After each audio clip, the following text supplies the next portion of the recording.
প্রিয় ভাই এবং বোনেরা, আজকে আমি আপনাদের সঙ্গে শেয়ার করব যে আপনারা কিভাবে অনলি মাত্র 3টা ওষুধ দিয়ে ব্রিডিং করবেন। অর্থাৎ আপনারা যারা দেশি মুরগির ব্রিডিং করতে চাচ্ছেন, ফার্মি মুরগির ব্রিডিং করতে চাচ্ছেন, সোনালী মুরগির ব্রিডিং করতে চাচ্ছেন বা ব্রয়লার মুরগির ব্রিডিং করতে চাচ্ছেন, আপনার যে মুরগিরই ব্রিডিং করেন না কেন সেক্ষেত্রে আমি বলবো 3টা ওষুধই যথেষ্ট আপনার মুরগির বাচ্চাগুলোর ব্রিডিং করার জন্য। তে আপনারা যারা এই ভিডিওটা দেখছেন অবশ্যই শেষ পর্যন্ত দেখবেন, এবং আপনি যদি আমাদের চ্যানেলে নতুন হয়ে থাকেন তাহলে অবশ্যই আমাদের চ্যানেলটা সাবস্ক্রাইব করবেন। আর যারা সাবস্ক্রাইব করছেন তাদেরকে অসংখ্য ধন্যবাদ। তো দেখছেন আমি কিন্তু আমাদের মুরগির আজকে খাবারটা দিয়েছি, মাত্র 2টা ওষুধ দিয়েছি বা 2টা ওষুধ দিয়েছি। তে আপনারা যারা মুরগির ব্রিডিং করতে চাচ্ছেন তে 0 দিন থেকে একদম 1 সপ্তাহ অর্থাৎ রানীক্ষেত ভ্যাকসিন দেওয়ার আগ পর্যন্ত আপনারা কি ওষুধ চালাবেন সেটা আমি আপনাদের সঙ্গে শেয়ার করব।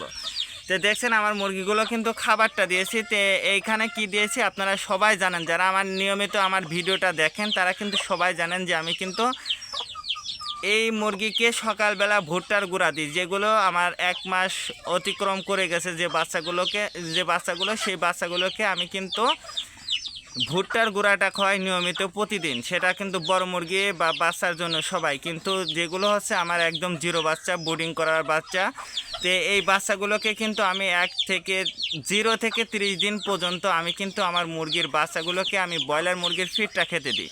তো আপনারা চাইলে কিন্তু ব্রয়লার মুরগির 0 ফিড যেটা আছে ওইটা কিন্তু আপনারা খুব সহজেই কিন্তু খাওয়াইতে পারবেন।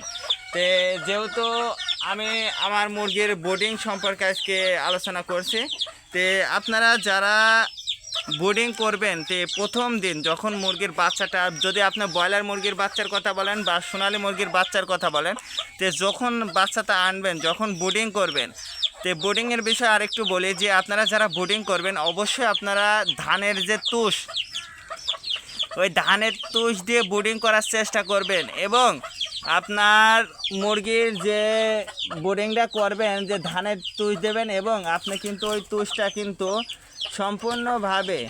সম্পূর্ণভাবে কিন্তু পত্রিকা অর্থাৎ খবরের কাগজ আছে ওইটা দিয়ে আপনারা অবশ্যই ঢেকে দেবেন, তুষগুলোকে ঢেকে দেবেন সুন্দরভাবে।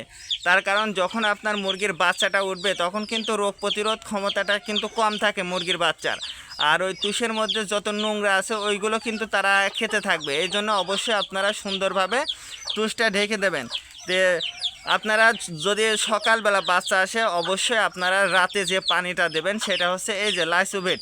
এই লাইসোভেট ওষুধটা কিন্তু আপনারা খুব সহজে অল্প টাকার মধ্যে কিন্তু পেয়ে যাবেন। এটি 10 গ্রাম, এই 10 গ্রামের ওষুধটা কিন্তু অল্প টাকার মধ্যে আপনারা এই ওষুধটা পেয়ে যাবেন।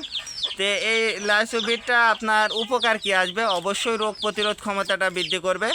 দেখেন এই জায়গা কিন্তু ওপেনে লেখাই আছে। তো এর দাম হচ্ছে 85 টাকা, মাত্র 85 টাকার মধ্যে কিন্তু আপনি এই 10 গ্রামের লাইসোভিটটা কিন্তু খুব সহজে পেয়ে যাবেন। তারপরে কি ওষুধ দেবেন, তারপরে আপনারা যে ওষুধটা দেবেন আপনার ব্রিডিংয়ে সেটা আমি আপনাদেরকে দেখাচ্ছি। সেটা হচ্ছে এন্ডোসিন।